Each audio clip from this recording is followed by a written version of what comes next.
Good morning, Speaker. Sir. Hi. Ratified to po. Anti-EPAL provisions pasok daw SB ngayon sa 2020. Anti-EPAL, Anti-EPAL po. How Yes, important pasok is lahat. that? Very important para mawala yung issue ng patronage politics. Kaya mahalaga na nandoon yung mga provisions na yun. Para once and for all makita din ng mga kababayan natin. Pinayagan natin yung mga ganon para nga makatulong sa mga medical expenses ng ating mga kababayan. Can you say 100% corruption-free yung 2026 budget? Well, Implementation, sir. it depends on it depends on how it's implemented, but we will be exercising oversight functions over it, so that we can at least try to achieve that particular percentage of anti-corruption. Ano yung oversight SB? Every now and then, you'll check yung mga Oh, yeah. infra, ganon? Yes, so every now and then dapat merong meeting oversight ng Committee on Finance. So paano ginagastos, saan nagagastos, magkano na nagastos. With DPWH and other agencies? Yes, so we can do that with all the agencies. Lalo na yung mga may mga controversial issues. Sir, pa-explain lang, sir, bakit po walang penal provision? Sir, kasi di ba Yun. bawal ang EPAL, pero wala Saan? dun sa magiging batas sa budget. Sir, para lang alam ng tao bakit Medyo, walang parusa. Merong mga Hindi pwedeng isama. Hindi, merong mga ibang mga batas na sumasakop dun eh. Hindi kailangan ilagay sa budget. Parang parang magiging gerrymandering pa ngayon pag naglagay kami ng ganun mga provision eh. Lalo na kung lahat ng maaaring violations or whatever, merong specific sa revised penal code or sa mga batas na currently being executed na makakaharap doon sa mga problema ngayon just in case o makaka-penalize kung may mga hindi tamang paggamit ang mangyayari. Sir, meron daw pong... Yung sa GL, saklaw po ng anti-EPAL. Yung sa pamilya. Oo. You know, any legislator or even members of the executive department, kung gusto nila mag-endorse sila ng letter, parang ganun. Okay yun, but it's no longer necessary. Okay. It's So, not pwede pa rin. necessary. Hindi katulad dati, kailangan may GL pa para hindi na, wala na, binigay na nga doon sa ano eh. But they can. Sa agency. It's not Lahat. prohibited. It's not prohibited. They can but not necessary. Not necessary. Pag ginawa mo yun, pal ka.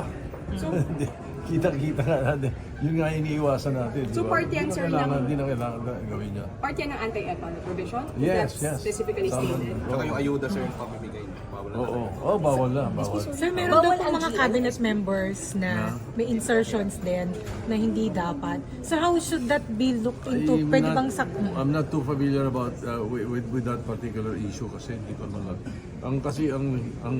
Ang napapag-usapan lang lately, Opo. if you notice, ang napapag-usapan is may mga listahan daw ng mga projects ng DPWH. I don't know what year, 2025, 2024, whatever year.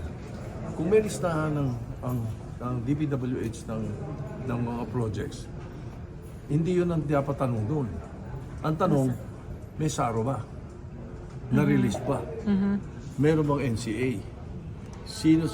Alin ang mga na-implement? Alin ang hindi na-implement? Alin na for later release ng presidente? Alin ang na-veto ng presidente? So it's not just basta a list. Kailangan alam mo. Yun nga, sir, Alam para ng malaman. DBM, alam ng DBM. So, para malaman, dapat maging forthright din ng DPWH. Ilabas na nga naman yung listahan. Instead Listahan na, lang, walang problema yung listahan eh. Kalat naman yung listahan, everybody has a list. Pero ang tanong nga doon is, yung ba'y na-release, yung ba'y nagawa, or yung ba'y nabigyan ng SARO, o ng Whether- notice of cash allotment, which whether is NCA. insertions po ng cabinet or ng Kahit sino pa. lawmakers. Kahit sino pa, dapat yun malaman kung yung listahan bang yan ay ginawa or hindi. At ito ba ay pinondohan o hindi. Madali yung listahan eh. So, dapat, Ang sir, tanong merong... doon is, ano ba? Ano nangyari sa listahan na yan? Yan ang tanong. So, para klaro, sir, dapat merong report ang DPWH instead of Malacanang saying na it's DBM.